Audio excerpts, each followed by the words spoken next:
வானொலியினுடைய இயக்குனர் ஷாஜி மிர்ஜா என்ற செங்கோட்டையை சார்ந்த இஸ்லாமிய பெண்மணி.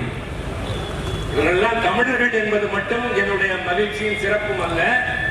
அமித்ஷா இருந்தார், மாண்புமிகு பிரதமர் நரேந்திர மோடி இருந்தார். நான் சொன்னேன், இந்த இயக்குநர்கள் இந்தியாவிற்கு இவ்வளவு பெரிய வெற்றியை தேடித்திருக்கிற விஞ்ஞான ஆராய்ச்சியை செய்தவர்கள் அத்தனை பேரும் தமிழ்நாட்டில் அரசு பள்ளிகளில் தமிழ் வழி கல்வி படித்தவர்கள். இவர்கள் யாருக்கும் இந்தியும் தெரியாது, சமஸ்கிருதமும் தெரியாது. நான் சொன்ன போது எல்லோரும் சிரித்து விட்டார்கள்.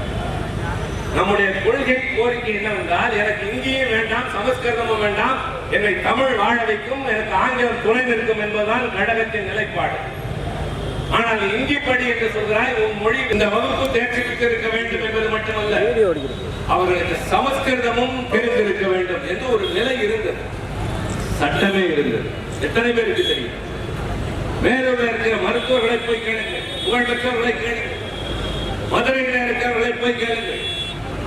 உங்களுக்கு தெரியுமா, ஒரு காலத்தில் சமஸ்கிருதம் தெரிந்தால்தான் டாக்டர் ஆக முடியும் என்ற சட்டம் இருந்தது என்று. இன்றைக்கு நாடு இஸ்லாமிய நாடாக இருக்க போகிறது. இங்க இருக்கிற இஸ்லாமியர்கள் எல்லாம் என்னோடு வாருங்கள் என்று சொன்ன போது இங்கிருந்தவர்கள் சொன்னார்கள், நாங்கள் முஸ்லிம்கள் தான், ஆனால் இந்தியா தான் எங்கள் நாடு என்று தங்கினார்களே, அவர்களுக்கு என்ன நன்றி காட்ட போகிறோம்? அவர்கள் செய்த சேவைக்கு இந்த நாடு என்ன செய்ய போகிறது? தயவு செய்து பதில் சொல்லுங்கள் என்றோம். பதில் இல்லை. விவாதம் நடக்கிறது, எதிர்த்து பேசுகிறோம். யாருக்கு தெரியும்? உங்களுக்கு இப்போது நான் பேசுகிற போதுதான் தெரியும். இந்த நாட்டில் இப்போது சட்ட நிறைவேறி பாதிப்புக்குள்ளான பல பேருக்கும் தெரியாது.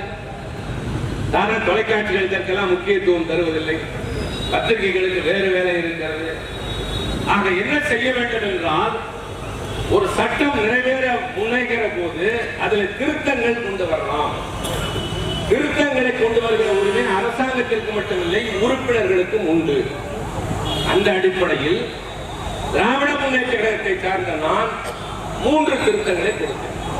மீண்டும் சொல்கிறேன், இளைஞர்களின் கவனத்திற்கு, திண்ணை பிரச்சாரத்திற்கு போகிற கழக தோழர்களின் கவனத்திற்கு, தாய்மார்களை சந்திக்கிற இங்க இருக்கிற வீராங்கனைகளுக்கு நான் சொல்லுகிறேன், இஸ்லாமிய குடும்பத்தை சார்ந்தவர்களை சந்திக்கிற போது நீங்கள் சொல்லுங்கள்.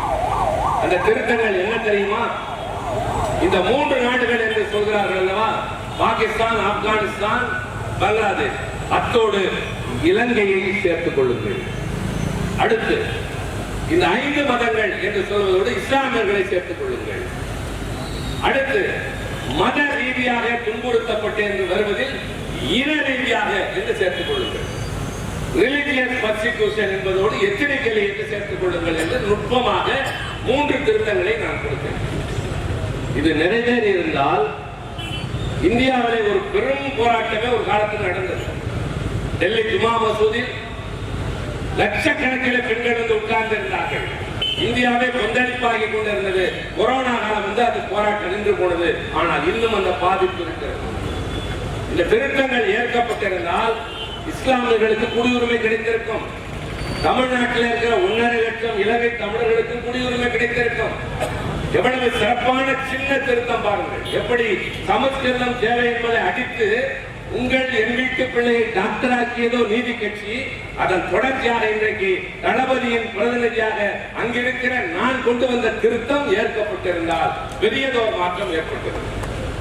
பேசி முடித்தோம்.